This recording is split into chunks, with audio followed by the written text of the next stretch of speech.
Assalamualaikum warahmatullahi wabarakatuh. Kembali lagi bersama kami di dalam kelas Microsoft Word ini ya. Bagaimana kabarnya? Semoga kalian semua sehat selalu dan juga selalu diberkahi oleh Tuhan Yang Maha Esa tentunya. Baik teman-teman, kita akan melanjutkan kelas yang sebelumnya. Di kelas sebelumnya atau di video sebelumnya itu kita sudah mengenal beberapa menu bar ribbon ya pada lembar kerja Microsoft Word. Nah, di pertemuan sebelumnya itu kita baru sampai di menu home ya. Menu home untuk clipboard dan juga font itu kita sudah selesaikan. Kita lanjut di grup yang ketiga yaitu paragraf ya. Baik, kita lihat di sini teman-teman sekalian. Di menu paragraf ini diawali dengan menu bullet. Bukan bulat ya, tapi bullets. Nah, bullets ini untuk apa teman-teman? Untuk menambahkan list ya. Untuk membuat sebuah listing. Coba kita akan langsung praktek teman-teman.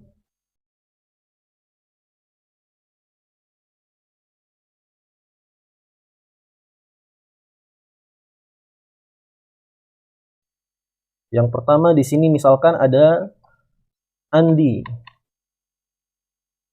kemudian Eka, dan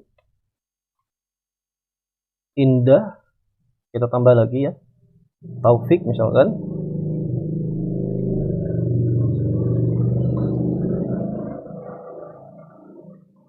Era. Oke. Nah, fungsi dari bullets ini tadi yaitu membuat list ya. Jadi di sini sudah ada nama-nama siswa kelas 7A ya. Yang pertama ada Andi, Eka, Indah, Taufik, dan Erang. Nah, fungsi bullet adalah untuk membuat list seperti ini. Memberikan penanda ya. Kita klik. Misal kita akan berikan tanda titik ini ya. Maka list-list tadi akan berubah seperti ini. Ya. Atau mungkin menggunakan yang lain. Misal ini. Ya. Jadi akan ada penanda untuk list nama-nama siswa kelas 7A. Ya, itu adalah fungsi daripada bullets. Ya. Nanti kalau teman-teman misalkan sedang praktek membuat ini, ya kalian boleh menggunakan item yang lain. Oke, baik. Kita berlanjut di numbering untuk menambahkan penomoran ya. Jadi urutannya itu berbentuk penomoran. Ya, kita klik di sini. Kita bisa menggunakan beberapa format ya. Misal ini. Start. Maka akan terurut nama-nama siswa kelas 7A. Nomor 1 itu ada Andi, nomor 2 ada Eka, nomor 3 Indah, 4 Taufik, dan 5 Erang. Seperti itu. Nah, selanjutnya di sini ada multi level list. Ya, multi level list ini sama juga untuk penomoran, hanya dia lebih spesifik lagi ya, teman-teman. Nah, jadi di sini ada penomoran untuk judul dan juga subjudul. Ya, kayak semisal ini ya, teman-teman. Yang di atas ini. Jadi setelah A itu judulnya home. Nah, di dalam home ini ada beberapa judul lagi nih. Ya, atau ada beberapa poin lagi. Maka diberilah penomoran. Nah, ini adalah multi level list. Seperti itu. Ini sudah, kemudian kita lanjut. Di sini ada sebuah kalimat, teman-teman ya. Di sini ada sebuah kalimat. Nah, fungsi daripada decrease indent dan juga increase ya, increase indent itu adalah untuk menggeser garis rulernya, teman-teman. Masih ingat kan garis ruler ya? Jadi ruler ini. Oke, coba kita lihat dulu teman-teman ya. Kita posisikan untuk paragraf pertama ini, kita posisikan kursor di sini. Kemudian supaya teman-teman bisa tahu fungsinya, kita langsung klik untuk increase indent. Nah, dia akan bergeser. Dia akan bergeser sedikit ke sebelah kanan ya, teman-teman. Fungsinya untuk apa, teman-teman sekalian? Ya, dalam penulisan sebuah karya tulis biasanya, karya tulis ilmiah, entah itu makalah ataupun juga jurnal, itu kan biasa ada judul ya. Judul seperti ini.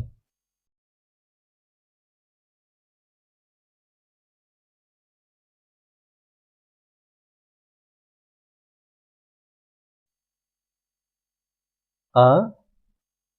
Pengertian. Ini misal ya. Nah, jadi coba kita lihat teman-teman. Coba kita lihat. Judul pengertian ini ya.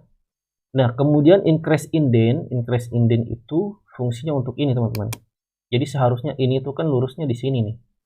Nah, kita bisa langsung klik seperti ini. Maka dia akan bergeser ya. Dia akan bergeser lurus dengan judulnya seperti itu teman-teman ya. Nah, kemudian bagaimana kalau misalkan belum lurus? Kalau misalkan belum lurus, bisa diklik lagi. Terus seperti itu dan seterusnya ya. Nah, sebaliknya decrease indent yaitu untuk mengembalikan ke sebelah kiri, untuk menggeser ke sebelah kiri. Sama tahapannya, jadi sedikit demi sedikit ya. Nah, seperti itu. Nah, untuk decrease dan increase indent ini juga bisa dilakukan menggunakan alternatif, yaitu menggunakan ruler ya teman-teman. Jadi si ruler ini kita posisikan dulu kursornya di mana kita ingin memindahkan atau menggeser sebuah paragraf ya. Kemudian kita klik di sini. Klik yang paling bawah ini ya supaya dua-duanya bisa ikut. Nah, kita kiri, tahan, kemudian kita geser. Nah, seperti itu teman-teman ya. Semuanya juga bisa. Kita mau geser ke sini langsung, ke sini langsung. Nah, justru ini lebih cepat. Oke. Jadi itu adalah fungsi increase dan decrease indent. Baik teman-teman, kita lanjut. Di menu sebelahnya ini ada menu sort ya. Sort ini untuk menyortir. Untuk menyortir teks atau paragraf ya. Jadi misalkan mau disortir berdasarkan teks, number, dan juga data itu bisa dilakukan di sini. Namun lebih lanjut nanti kita akan bahas pada video khusus ya. Karena ini sifatnya pengenalan, yang penting teman-teman tahu dulu dan juga tahu fungsi dasarnya. Nanti kita akan aplikasikan dalam membuat sebuah dokumen ya. Oke, selanjutnya show ini maksudnya adalah untuk menampilkan atau menyembunyikan beberapa karakter yang tersembunyi sebenarnya. Nah, untuk melihat itu coba ya kita klik. Mungkin ini masih tidak banyak yang tahu karena memang ini tidak terlalu digunakan ya dalam membuat sebuah dokumen. Coba kita klik. Nah, kita lihat ya teman-teman. Jadi P terbalik ya. Seperti P terbalik ini adalah batas ya. Batas akhir dari sebuah paragraf. Kemudian spasi itu ditandai dengan titik ya teman-teman. Kita lihat. Nah, itu ada titik. Jadi kan kalau misalkan kita tampilkan, itu jelas sangat mengganggu ya teman-teman. Jadi kita pusing lihatnya. Makanya lebih baik kita nonaktifkan saja seperti itu. Baik, kita lanjut di sebelah kiri baris kedua ya. Ini adalah menu untuk mengatur perataan paragraf ya teman-teman. Jadi untuk mengatur paragraf rata kiri, kita contohkan paragraf kedua ini. Kemudian kita klik di sini, maka akan rata kiri. Tapi yang kanan tidak rata seperti itu. Kemudian yang tengah ini, yang tengah itu adalah center untuk membuat paragrafnya menjadi rata tengah atau teksnya itu rata tengah gitu ya. Oke. Dan yang sebelah kanan ini right ya, ini untuk mengatur supaya paragrafnya menjadi rata kanan. Oke, kita lihat yang kanan ini rata, tapi yang kiri tidak ya. Nah, untuk mengatur rata kiri kanan, kita klik justify ini. Oke, kita klik seperti ini. Maka kiri kanannya menjadi rata. Nah, untuk perataan ini teman-teman sekalian, kita juga bisa menggunakan cara cepat ya. Cara cepat. Ctrl L, Ctrl plus L untuk rata kiri, coba ya. Nah, ini rata kiri. Kemudian untuk rata tengah itu adalah tekan Ctrl plus E. Oke. Selanjutnya untuk rata kanan, kita tekan Ctrl plus R. Maka paragrafnya akan rata kanan. Untuk rata kiri dan kanan, ya, kita tekan Ctrl plus J. Maka akan menjadi rata kiri dan kanan seperti itu. Baik teman-teman, kita langsung bergeser lagi di sebelah kanannya ya. Di sebelah kanan ini ada namanya line and paragraph spasi. Ya. Jadi fungsinya adalah untuk mengatur jarak spasi antara baris dalam sebuah paragraf ya. Jarak spasi. Nah pertama, kalau kita lihat ini 1, 1,15, 2, 2,5. Nah ini adalah ukuran spasi. Spasinya teman-teman ya. Jadi di sini kita bisa atur, semisal 1,0, maka akan rapat seperti ini. Oke. Nah, kemudian di sini ada line spasi. Ya. Ini kita bisa custom ya. Kita bisa atur secara manual begitu. Namun untuk cepatnya adalah kita langsung pilih nomor di sini. Nah, kemudian ada add space before paragraph. Oke, kalau kita klik ini, maka ada jarak antar paragraf. Before itu kan sebelumnya. Jadi antara paragraf kedua dengan paragraf pertama ini akan ada jarak ya. Jaraknya tidak sama dengan baris pertama dengan baris kedua. Seperti itu. Nah, untuk menghapusnya kita kembali ya remove. Nah, maka akan sama kembali seperti itu. Ini juga kita remove misalkan ya. Nah, jadi sama kan? Jadi sama jarak antara baris pertama dengan baris kedua.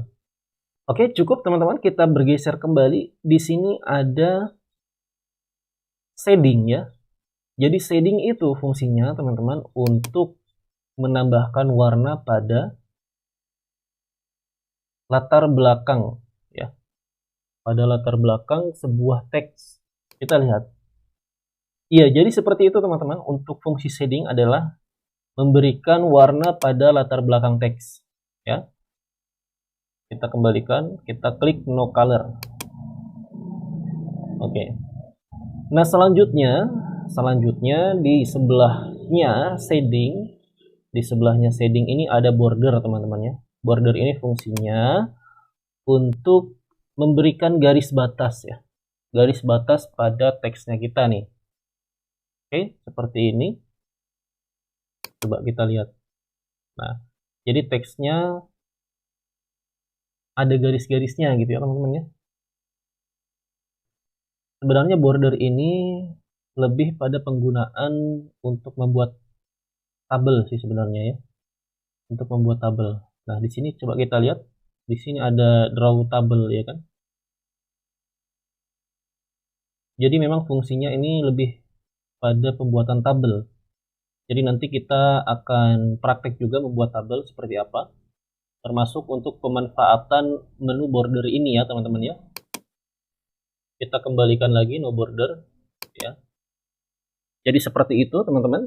Untuk border itu pada dasarnya lebih pada pembuatan tabel ya. Pembuatan tabel. Untuk format tabelnya seperti apa, yaitu bisa menggunakan border teman-teman. Oke. Saya rasa cukup untuk pertemuan kali ini teman-teman sekalian ya. Bahwasanya kita telah menyelesaikan yang ketiga dalam pembahasan menu bar home, yaitu paragraf. Kita sudah selesai di video ini. maka selanjutnya kita akan coret sebagai tanda bahwa kita sudah selesai. Kita coret. Oke. Berarti kita masih ada styles dan editing. Di sini styles dan editing. Kita akan lanjutkan pada video berikutnya. Untuk pertemuan kali ini kita cukupkan sekian dulu. Apabila ada salah dan kurangnya, saya mohon maaf yang sebesar-besarnya. Semoga apa yang disampaikan bisa dimengerti dan juga mudah difahami, sehingga harapannya kita sama-sama bisa mahir dalam mengoperasikan Microsoft Word ini. Oke, terima kasih. Sampai jumpa di video berikutnya.